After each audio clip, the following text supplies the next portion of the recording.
What happens when a global activist walks into a Bravo studio, thinking she can sail through another polished interview, only to find herself up against a host who refuses to play along? Tonight, Emma Watson thought she was in control, but Andy Cohen had other plans. What began as a friendly late-night chat would soon unravel into a thought-provoking and, at times, combative interview. The lights of the Watch What Happens Live set shimmered against the glossy background as Andy Cohen shuffled his note cards. The energy in the room was lively, but edged with curiosity, the kind of atmosphere that suggested something unpredictable was about to happen. "Ladies and gentlemen," Andy announced with his trademark grin, "tonight we have a very special guest. She's an international icon, a trailblazing activist, and a star who grew up before our very eyes. Please welcome the remarkable Emma Watson." The studio audience applauded with a respectful warmth that wasn't the usual A-list guest frenzy, but was genuine. Emma walked onto the set, dressed in a sharp, sustainably sourced tailored blazer and sleek trousers. Her posture was impeccable, her stride deliberate, her expression a careful mix of calm and intelligence. She smiled, and it was a sincere smile that reached her eyes. "Andy," she said smoothly, shaking his hand before settling into the guest chair. "Thank you for having me. I'm so glad to be here." Andy leaned back, swirling his trademark cocktail with studied casualness. "So, Emma, let's start light. How's life after the Harry Potter franchise? You've been focusing on your activism, right?" Emma's response was immediate and thoughtful. "Life's wonderful. I don't just exist, Andy. I build and I advocate. That's what I've been doing, creating meaningful change instead of, well, just being a celebrity." There was a warm chuckle from the audience. Andy caught the dismissive undertone towards celebrity culture, but let it pass. "That's great to hear. And how do you balance all that? I know that tabloids love to speculate about your private life." Her smile remained, but her voice took on a sharper quality. "I'm content. Unlike what the tabloids invent daily, I actually have a strong foundation built on my values. So I'd suggest people stop wasting time obsessing over what they don't understand." Her tone was firm, a little defensive. Andy kept his composure, nodding politely. Of course, but, people are curious. That's the price of fame, right?" "Curiosity is one thing," Emma replied with a cool laugh, "but let's not pretend it justifies invasion. The public seems to think they're entitled to every detail of my life, my work, my relationships. It's absurd." Andy raised an eyebrow but kept his voice calm. "Fair enough. But since you mentioned it, you've been a vocal advocate for gender equality. Critics often point out that Hollywood, the very industry that made you, has a long history of objectifying women. Do you ever feel a sense of conflict there?" For the first time, Emma's carefully trained smile faltered. Her jaw tightened. "Andy, I've spent my life trying to change the very system that created me. I chose to use my platform to advocate for women and girls. That chapter is not closed. It's being rewritten." Her words were sharp, clipped, less an answer than a statement of purpose. The audience murmured. Andy leaned forward slightly, his expression mild, but his voice steady. "So no conflict between being a high-paid actress and an anti-consumerist icon?" Her eyes flashed. "I don't see why I should apologize for using the system's own tools to fight for change. Would you deny a doctor access to medicine because it came from a corporation you disagree with?" "Exactly. Let's not play naive." The sudden bite in her words caused the room to still. The temperature seemed to drop. Andy maintained his calm demeanor, refusing to rise to the hostility. "I hear you," he said evenly, "but some would argue that celebrity activism is, well, different, unique, and worth questioning." "They can argue all they want," Emma snapped, her tone sharpening again. "They didn't live my life. They didn't live my reality. And frankly, I'm tired of people pretending they understand what it's like to be me." Andy took a sip of his drink, his smirk returning ever so slightly. He had spotted it, the crack in her polished armor. Emma was already on edge, defensive, dismissive, and it was only the beginning. He decided to switch gears just slightly. "Let's talk about your work then. When you first started your activism, you described it as overwhelming. Some might say you weren't prepared. Emma's laugh was low and humorless. Prepared, Andy? You can't prepare for walking into a global institution that's centuries old and completely out of touch with modern realities. It's a bit archaic and honestly suffocating. I adapted better than anyone could have. Her voice was steady, but the arrogance in her tone wasn't lost on anyone. Andy leaned forward again, voice still smooth. And yet, the public didn't exactly embrace you as an activist. Why do you think that is? Emma's lips curled into something resembling a smirk. Because I was different. Because I challenged them. Because I wouldn't just stick to acting like they expected. And you know what? That's their problem, not mine. The audience gasped softly. Even Andy tilted his head, intrigued. He had interviewed countless celebrities, but rarely had someone walked onto a set with this much dismissive bravado about their own fan base. As the camera zoomed in on Emma's perfectly composed but increasingly sharp expression, Andy realized part one of his show had already gone off the rails, and there were still plenty of questions left to ask. The tension was only beginning. The commercial break was short, but it did nothing to cool the tension on set. Emma adjusted her blazer with brisk, clipped movements, her face stiff as the producers counted down to cameras rolling again. Andy, on the other hand, sipped casually from his cocktail glass, as if nothing unusual had happened at all. "Welcome back to Watch What Happens Live," Andy announced with that signature grin, though his eyes carried a glint of steel. "We're here with Emma Watson, and we were just talking about your activism. Let's take this a step further." The camera cut to Emma, who smiled tightly, her hands clasped in her lap. "Emma," Andy began, "before the activism, before the UN work, you were just a child actress. Harry Potter made you recognizable. Do you ever miss that world? The grind of auditions, the Hollywood hustle?" Emma's reply came quickly, almost dismissively. "I don't miss anything, Andy. I've outgrown it. Acting was a stepping stone, not a destination. What I'm doing now has more impact than playing some witch in a movie ever could." Her tone was sharp enough to draw a collective inhale from the audience. Andy's brows lifted slightly. "Interesting, because a lot of your fans actually loved you in those movies. Some might say it was the foundation that made everything else possible." Emma gave a short, humorless laugh. "With respect, Andy, my foundation is who I am, not what role I played. If people think I'm defined by a movie franchise, that says more about them than it does about me." The condescension in her words was unmistakable. The audience shifted again. Andy didn't flinch. "All right, let's talk about your public perception then. The public fascination is, well, endless. You're a global brand at this point, but with that comes rumors, strain, distance. Are you as committed to your causes as you say you are?" Her expression hardened. "I'm not sure what kind of question that is.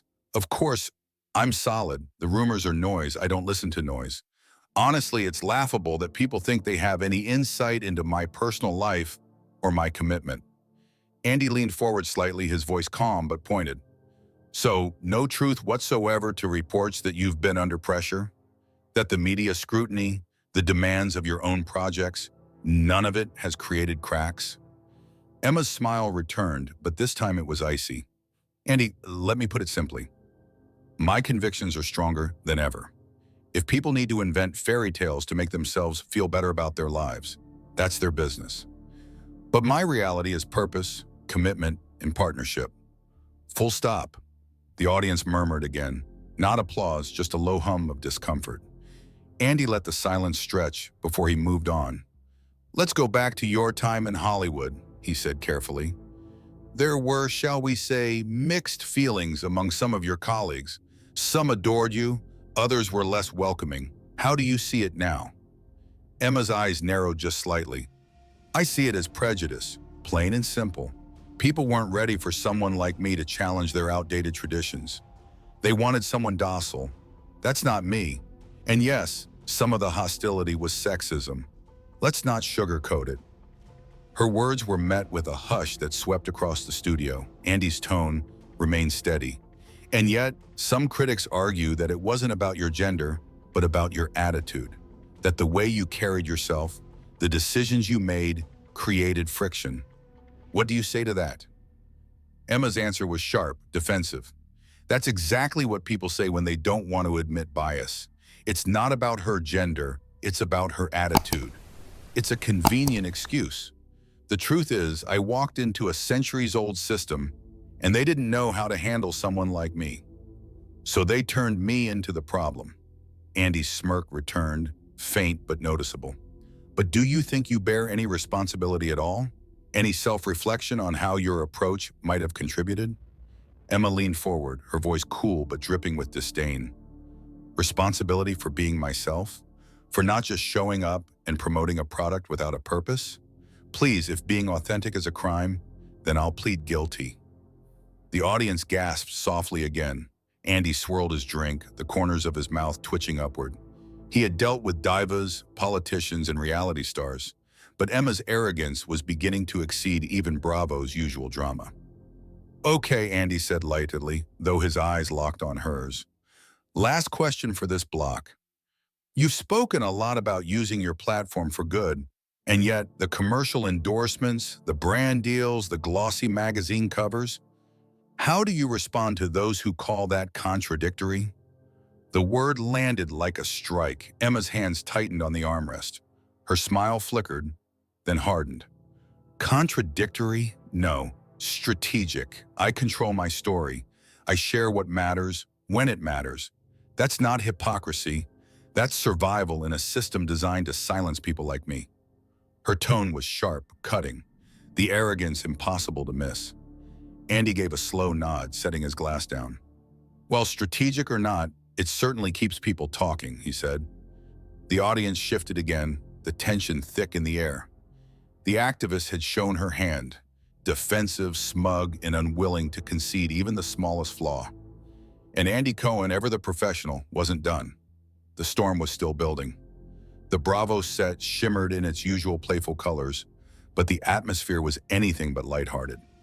Emma crossed her legs tightly, her hands clasped in her lap, her expression daring Andy to try again. Andy, for his part, leaned casually against his desk, notes in hand, the faintest smirk tugging at his lips. All right, Andy began smoothly. Let's talk about one of the most famous projects of your career. Your sit-down with the UN. Millions watched. The world was transfixed. But since then, some of the claims you've made have been, let's say, challenged. Emma's smile didn't budge, but her jawline tightened. I stand by everything I said in that speech. Every single word. That was my truth, Andy. Your truth, Andy repeated, swirling his glass. It's a phrase you've used a lot. But here's the thing about truth, Emma. It's usually just truth. Facts, not perspectives. Her eyes narrowed. Are you questioning my honesty? Andy held her gaze. I'm questioning contradictions. For example, you told the UN you were an intersectional feminist, but then you've been criticized for promoting products made in factories with questionable labor practices. Do you see how that looks? Misleading. A hush fell over the audience. Emma leaned forward, her voice sharp. What I do privately is my commitment to creating change from within. Whether the public calls it perfect or not is irrelevant. What mattered was my impact. Andy nodded, but his smile carried a hint of steel. But you didn't say that to the UN. You said, I am an intersectional feminist. Millions of people believed you.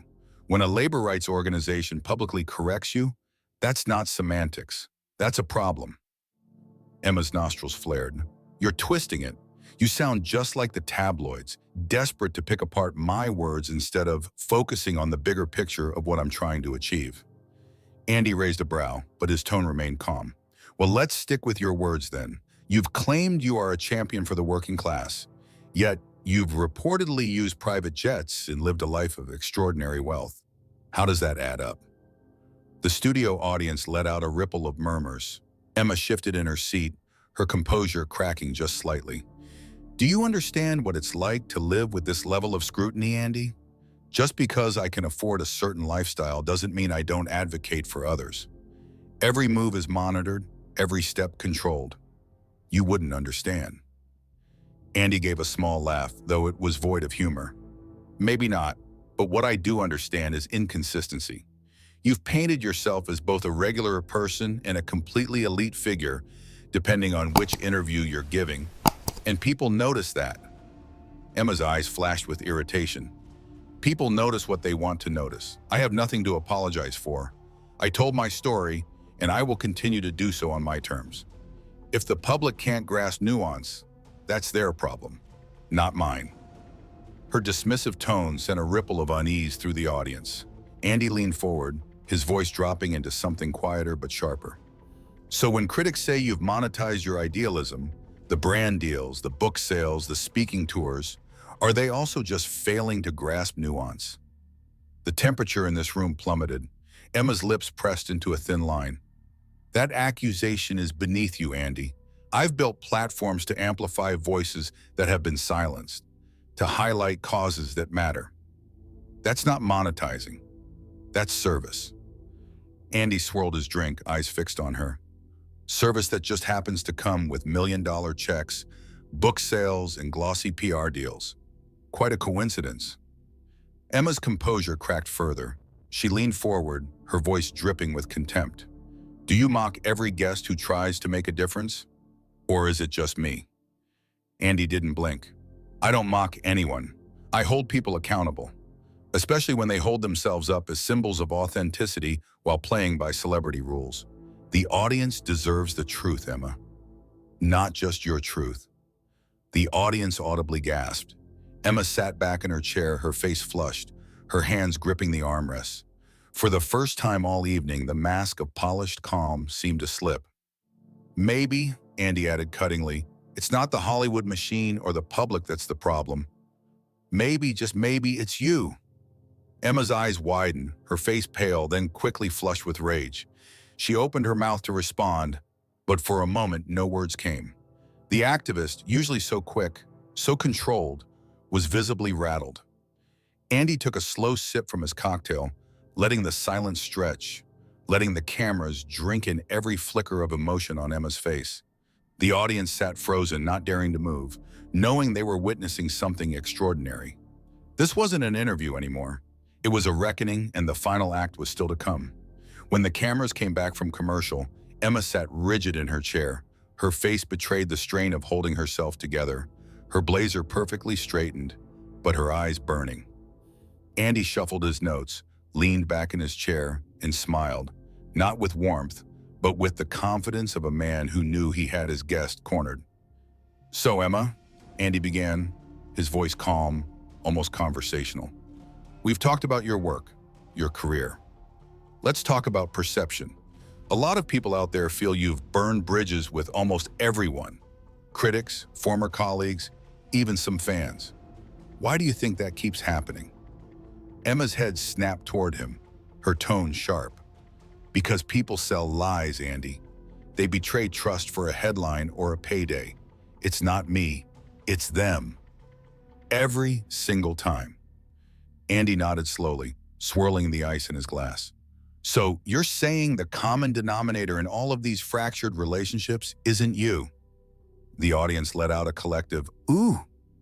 Emma's eyes narrowed, her lips tightening. I will not sit here and be psychoanalyzed by someone who profits off gossip. I've spent my life trying to rise above toxic people and toxic institutions. Andy leaned forward now, his voice steady, but with a razor edge.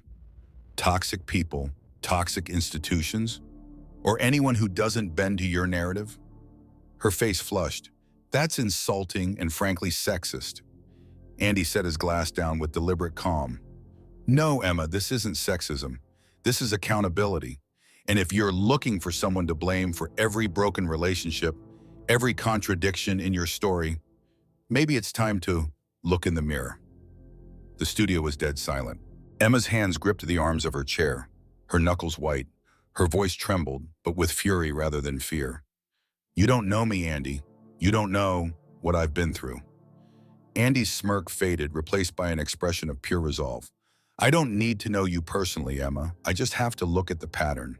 You were a successful child actress. You grew up into an international film star. And from that moment on, you turned every critique into a headline, every personal dispute into content. You built a brand, not on who you are, but on what you represent.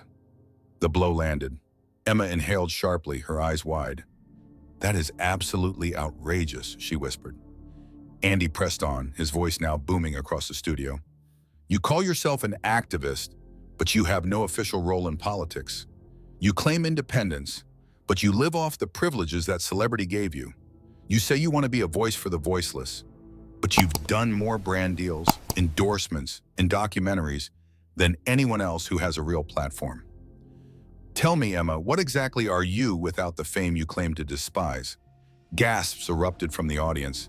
Emma's face crumpled for the first time, the sheen of control evaporating. Tears welled in her eyes as she leaned forward, her voice breaking.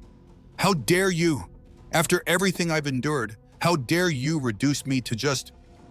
Andy cut her off, his tone slicing through her words. How dare you reduce everyone else, critics, Mayans, even former colleagues, to villains in your story so you can play the eternal victim? You weren't pushed out, Emma. You walked out of Hollywood, and you've been cashing in on your activism ever since.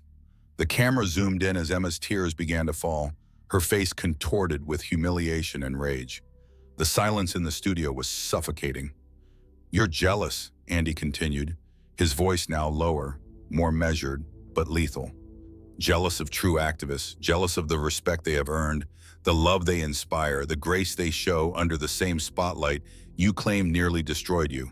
The difference is they chose duty. You chose drama. Emma shook her head violently, her voice cracking as she tried to speak. That's not true. That's not fair. Andy didn't flinch. Fair. Life as a public figure isn't about fair. It's about responsibility. And you turned yours into a brand built on complaints, contradictions, and cash. The tears were flowing freely now. Emma pulled out her microphone, fumbling to detach it as her hands shook. The audience sat in the stunned silence, their eyes darting between host and guest as history unfolded in front of them. This is over, Emma said finally, her voice shaking with rage and humiliation. I will not sit here and be attacked like this. Andy leaned back in his chair, the picture of calm.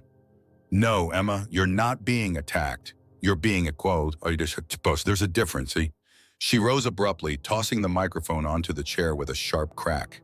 Her heels clicked against the studio floor as she strode toward the exit, her shoulders rigid. The camera followed her until she disappeared behind the curtain. Andy turned slowly back to the audience and the cameras, his expression cool, unshaken. Well, he said, voice dripping with finality, I guess that's one way to end an interview. The studio erupted, half in applause, half in stunned murmurs. The audience had just witnessed what would go down as one of the most explosive interviews in late-night history. Andy straightened his notes, glanced at his cocktail, and looked straight into the camera. Ladies and gentlemen, that was Emma Watson. We'll be right back after this. The lights dimmed, the theme music swelled, and the segment ended, but the fallout was only just beginning. But here's the question, Andy said. Did I go too far, or did Emma finally face the accountability she's been avoiding? Let me know what you think in the comments below. Don't forget to like this video, subscribe to the channel, and hit the notification bell so you never miss more dramatic showdowns like this.